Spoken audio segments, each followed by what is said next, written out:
महाभारत में कर्ण ने श्री कृष्ण से पूछा, मेरी माँ ने मुझे जन्मते ही त्याग दिया।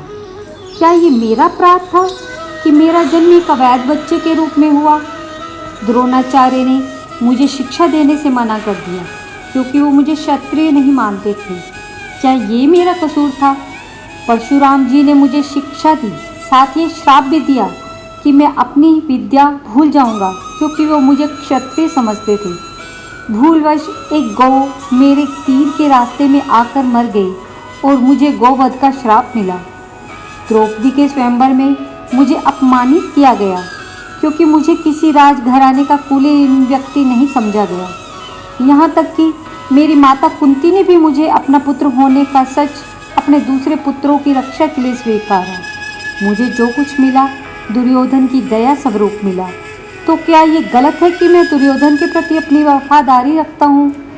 श्री कृष्ण मंद मंद मुस्कुराते हुए बोले, कर्ण, मेरा जन्म जेल में हुआ था। मेरे पैदा होने से पहले मेरी मृत्यु मेरा इंतज़ार कर रही थी। जिस रात मेरा जन्म हुआ उसी रात मुझे मेरे माता पिता से अलग होना पड़ा। तुम्हारा बचपन रथों की धमक, घोड़ों की हिनहिनाहट और तीर कमानों के साए में गुजरा। मैंने गायों को चराया, गोबर उठाया। जब मैं चल भी नहीं पाता था मेरे ऊपर प्राणघातक हमले हुए। कोई सेना नहीं थी, कोई शिक्षा नहीं, कोई गुरुकुल नहीं, कोई महल नहीं। मेरे मामा ने मुझे सबसे बड़ा शत्रु समझा।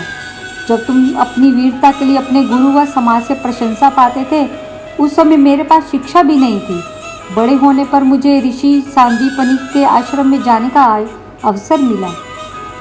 तुम्हें अपनी पसंद की लड़की से विवाह का अवसर मिला, मुझे तो वो भी नहीं मिली जो मेरी आत्मा में बसती थी।